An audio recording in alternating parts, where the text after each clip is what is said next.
My name is Leon. I was a combat medic in the Army for 28 years. I retired at the rank of Command Sergeant Major. Got to do a lot of great things while I was in there. Deployed a couple of times. Was in some traumatic situations, so I'm kind of familiar with that. But most importantly, it was a great experience, great opportunity. I retired out of Fort Benning, Georgia, and I'm currently a JROTC instructor here in Dallas. My name is Teresa, and I'm a mother of 3, and I started off our military career in nursing, ended up changing out to childcare after we lived overseas in Panama, and just really enjoyed doing childcare. So I did that for about 15 years, and then got into working with the Fisher House Foundation, taking care of families going through medical crisis, and really just getting involved in the community with volunteerism, really just being a part of the community. So that's what I've done, and then now I'm currently in limbo, trying to figure out what's next after retirement. The one thing I really loved about my job when I was in the military was the fact that being a medic, I got to be in a lot of high op-tempo units where most of the people on the team that we worked with were mission-oriented, and we got to go to a lot of different countries and be able to help people. So being a medic, it was just rewarding to be able to use my experience and knowledge to not only make somebody feel better, but know that I was there in a time of need, that I can help somebody out. And it was just a great experience. The opportunity to be able to influence and inspire people to be a part of something bigger than themselves is what I thrive for. The opportunities were there, and I was one of those people that if you gave me the opportunity, I was always going to seize the moment. So it was great. I think the one thing that I miss from the military community now is that when you're in the military as part of a family, you always knew that you had a brother or sister that was there for you. And if there was a situation that was going on, whether it was at work or at home, it was just a family. You knew that you could reach out to people and they understood you. You could speak the same language and there was commonalities. And so you were able to assist that individual or family without it being odd or weird, kind of like in the civilian world, kind of. As we talked about it, it's like you just go from being in a protected, safe environment, that's how I would look at it, because everybody's kind of going through what you're going through, into kind of like the abyss. You don't really know, you don't really talk with your neighbors, you don't meet people. I'm a social butterfly, so I miss socializing, and I miss having somebody that I can just talk to and they understand, whether it's a veteran spouse, you talk to them, they're like, I get it. It's like, oh, I miss that. And so for me, because I did spend the majority of our time taking care of the families and finding out what their needs were, whether it was, hey, talk to Leon and be like, there's a problem, or you need to do this, or if it's a deployment, hey, you might want to be a heads up on this. Where now it's like we don't have that community. So it's really kind of being stripped from everything we've known for 28 years into just me and you, baby. For me, I think some of the stressors that I saw in the military was the impending doom of you might have to deploy or be separated again. And so every time you deploy, it's almost like I was telling her the other night, it's a reset. Not only do I transition, but we all transition as a family. And then you never know when that next deployment's gonna come. So while you're getting to learn each other all over again, by the time you're starting to figure it out, you gotta deploy again.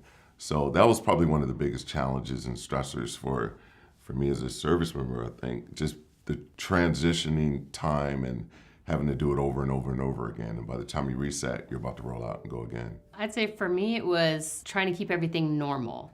Because like you said, whether it was a deployment or a school or, whatever it was, every time you came back, the whole family was in a different situation. So it wasn't like, okay, we're going to leave and you come back. Like, we have 3 boys who are growing, life was happening to them. And so trying to balance focusing on what he's doing out there versus what was happening at home, but also having to prioritize that. And I think a big thing for me that'll always stick in my mind is when we were in Fort Campbell. He was deployed. Our oldest was 15, didn't have a driver's license. And so it was a tough deployment. I was busy with being all involved in the community just to kind of keep life going. And we were getting ready to go on vacation the next morning to Puerto Rico, and it was a Saturday, and I had to run to work for a quick second, and I get the phone call from my oldest, like, Mom, I bumped the garage. I was like, wait, you what? He was like, I was trying to get a CD out of the car. So we had his car, who, he loves his vehicles and stuff. And so my son had decided he was going to turn the car on and start the car. Well, it was a manual. Our car was a thing. So he went through the garage door and freaked out. And so I was like, okay, let me go home. So in my mind, I'm like, okay, I gotta, be calm about this because it's like our first major event. So I get home into our little housing area, and as soon as you get to the stop sign, you turn in our house at the end, and like there was this big pucker of the garage, so it wasn't a bump. He literally went through and tore the bricks off the wall with his dad's car. Yeah. I was just like, oh my God, how am I gonna explain this to him? And so, I got home, dealt with that, and, stayed calm about it. And then I had to have the phone call. And so when he called, I always got into the habit of allowing him to talk first, because no matter what my worst day, it probably didn't compare to his best day at that time. So I had to keep that priority of, he can't do anything at home to help me, so let me see what he's got going on. And as soon as we talked, he had a really bad, they had just had a big loss in their area and stuff. And so immediately oh my God, the car was nothing. So I didn't even mention it. And so, we went ahead and did our trip, came back, fixed the car, and like 2 weeks later, it had finally calmed down. And he called one day, and I thought, okay, everybody's gonna tell him that this happened, so I gotta break it to him. And so he was talking, it was a good day, and I was like, hey, and by the way, just to let you know, Taylor bumped the car, and we'll get it fixed. And he's like, what? I'm like, oh, don't worry about it. But when he came home, it was like a whole nother situation, and by that time we could laugh it off. But you really have to decide as a spouse what's important to me here that I have to deal with, but really what do I need to tell him? Because there's nothing he could have did about it. And so really I think that's kind of carried on with our career, and what is important, what's going to make a difference, and what are you going to laugh about later. For us to be invited to be a peer mentor, it was such an honor to know that our experience, because we've been together for so long, and we've been through quite a bit, is something that we can use our experiences to help other families who are, whether they're transitioning, still active duty, or even the LEOs and first responders, because we all kind of have a very similar, I think what you called it, mission-focused and... Yeah, mission-oriented. Yeah, mission-oriented. And so we have such a unique experience, I think, and being able to give back to other people. We've gone through a lot, and we've survived it. And so I think for us, being able to share that and pay it forward, because we didn't always have those mentors ourselves throughout the career. And so we always said that when we got into that opportunity, that's what we do. We'd pay it back, or pay it forward. And so for us to be able to share what we've been through, if it can help another couple, then that's what we want to do. First of all, given this opportunity, we're very merciful and thankful for the opportunity to be mentors for our first responders and military and service members. But it's truly rewarding, it's refreshing, and it kind of makes us feel like, we're talking to people who are that thinks the same way, who has the same goals, they're mission oriented, they're detailed specific, they're result driven. And then to find out that not only they're that way, but we all still have challenges. So as we go through this journey, it's not just us being mentors. We're on the journey with them to be better, because we give so much to our jobs and to our mission. Why not give it to our relationship, to the people that we love? And so it's a win-win when you're around people like that. So we love our group. We just love this whole opportunity. Some of the goals that I feel for us personally that we put out was to be in the present, to have the situational awareness, to know where we are and what's going on around us, look for the quick wins, and don't let things sabotage us from being able to love harder or laugh harder or enjoy each other, because typically more than often, a lot of people say life happens. Life happens, that just happened because life happens. But this program has allowed us the opportunity to just be aware of what's going on around you and be grateful and thankful for the people who do want to support you and love you. So we're grateful for that. So we set our goals based off of that, don't let life sabotage you, and carpe diem. After starting the program, we had set our goals.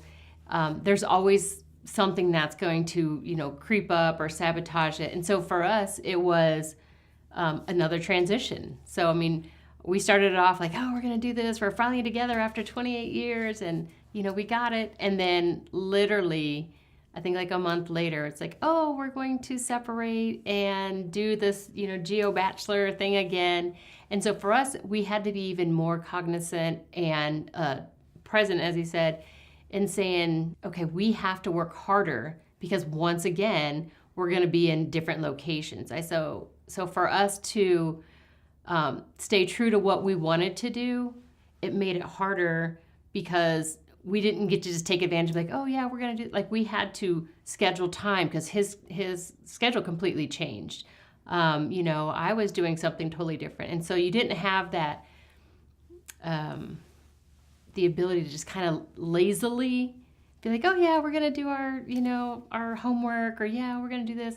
Like we had to schedule it. We had to be intentional in what we did. So in a way it sabotaged, but in a way it really made us be more true to ourselves and say, okay, babe, we're going to be the leaders of something and we're going to do our group. We actually have to do our homework, and so for us to be able to do that, to talk to our group, you can't cut corners. So for us, it was a good sabotage, which we didn't realize in the beginning, but I think it's made us, again, be more cognizant and be grateful that we've worked hard to, be together at times and be even more together when we're not physically together. So It's been a good sabotage. So we bought a beautiful home that had some nice little, half-acre lawn. And so we've always prided ourselves on having a beautiful, flower bed and the greenest grass. And when we bought the house, of course, he had got another, I'm going to be separated in Fort Benning. And so I was like, okay, no problem. So I would constantly try to, go in there, remodel the house, paint, make it perfect for when he comes home. Planted all these beautiful flowers, watered all the time. And that was important to us because that's something that it's always kind of been an identifier of us. And, plant what you have, make it grow. And then it just got to be, it was hard because I was going through my own transition. And so you didn't really have the time to invest in what I thought at the time was very important to us. And I've spent the last 28 years investing in everybody else and, taking care of them. And at some point you break and you're like, okay. It's okay. You got it. It's not important to give to everybody else. Sometimes you just need to invest in yourself. And that's the biggest gift that you could give your partner. So I was like, you know what? I love my flowers. I love my coffee on the back porch. I don't sit in the front yard. I don't care. I don't even use the front door. I go through the garage. I'm just going to do for me today. And for a while, it took a long time. And he wasn't home, so the only thing he saw is what I showed him on the cell phone anyway. He's like, oh, babe, look, the flowers, they're awesome. So he didn't see that the rest of the yard was dead. Nobody came to visit. And so for me, I had to nurture where I was kind of in my squat, and I had to nurture that. And so we had beautiful flower garden, our hanging plants and stuff. And so for me, it was hard to know that the rest of my life was dying, but I only had a drop of energy in me, and I had to do it in my spot. That was my comfort zone. And so when he would come home, we'd sit on the back porch. We'd enjoy that, beautiful little path of greenness and stuff, and we didn't worry about it. And then when he came home, he never complained about it. He didn't care that the flowers in the front died. He didn't care that the whole side of the yard was. He didn't notice, or if he did, he didn't say anything to me. I didn't say anything. It didn't matter. Yeah, and so it's like sometimes I think as spouses or service members that we put so much on ourselves that we think others expect of us that we really put too much. And so you kind of learn to prioritize and value what really at the end of the day matters. And for me, that was our relationship. And it's the same way. It's like, regardless of what we go through, because it always seems to be a lot, that if we just really water what we have, our grass will be greener on our side. And it doesn't matter if anybody knows how green it is. It can look completely dead on the other side. But as long as at the end of the day, after he's spent all his energy, investing in children, and I've spent my energy investing in our family, at the end of the day, if we can come together and have quality, because we usually get about an hour or two before we both are like getting ready to go to sleep, we've learned that 2 hours is more valuable than a 2-week vacation to Disney because we are so just one-on-one. And so people need to understand, regardless if you're a first responder, and I think that's what we've kind of learned in our group, because everybody is like split ops most of the time. So it wasn't just us. It's quality versus quantity. The things that I feel I've learned from MYM, and I'm going to continue to take away with me, is you got to save some up for the second half. We've given so much to our country as a service member or a first responder, and now you got to give some for that second half, and that's for your family and your loved ones. So the things I'm going to take away is I'm going to continuously work on, just communicating. I think every time we came together, it's always been, you talk to a lot of couples, it's just their ability to not effectively communicate with one another. And so I'm going to continue to work on effective communication, being in the present, and getting outside of your comfort zone, and just letting, my wife know that, hey, no matter how bad things may get, we made it through 28 years in the military, we can make it 28 years later on down the road in life. So she's my battle buddy. So my goals after MYM will be just kind of to continue what I've learned through the process of being true to myself, as painful as it is sometimes. Be true to Leon and let him know how much I appreciate him, because I think that we've spent a lifetime of really investing in others and maybe not so much in ourselves. I agree. I mean, our joke, but it was really true, is he soldiers, I wife. So my thing was making his life easy by making sure that the other spouses didn't have an issue, especially during deployment. It's like you automatically gravitate to those you know. So spouses are going to have the same contention, just like the soldiers. So it's like sharing what I know and being there for them and trying to make their life better. Then that relates to, you're not going to have that issue with your spouse. And then that means my husband doesn't have to deal with, having problems with the soldiers, and it just made it safer for the mission. And so now we have to redirect, but use that same thing in life and say, you know what? I need to be that spouse who can be honest with myself and share with my husband, so he's not having to do that thinking game of, okay, why is she crying now? Or what's going on now? Or, and so I think it's just, like you said, using the tools that we've used for so many years with other people, blessing him and granting him the real me, and say, hey, you know what? I can't just take care of other people, but I have to take care of me and our relationship. Honestly, we've actually shared these tools with our kids because, they're starting their relationships, and we're like, hey, you got to get this book, and hey, you got to do this. And so really just sharing with others what we know works, what we know that we've lived through. And, for me, I still want to be very much a part of the military community, veteran community and stuff of sharing. So. I think it's very important for a couple to celebrate quick wins and goals, because, like I alluded to earlier, I think most first responders and veterans and service members, we all want to get to the mission. We want to know that we accomplished the mission.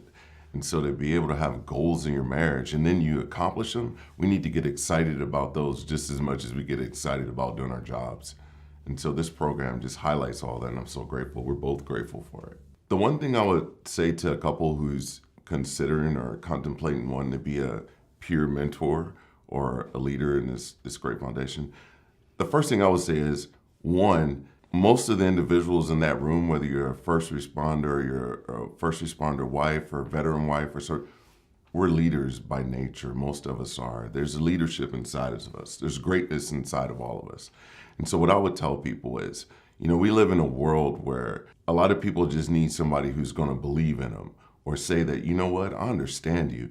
And that little ounce of hope, just that little small ounce of hope, could be the deciding factor between someone becoming very successful or someone, not being so successful. So I would just tell that individual or that couple, listen, pay it forward and it's going to come back to you in return.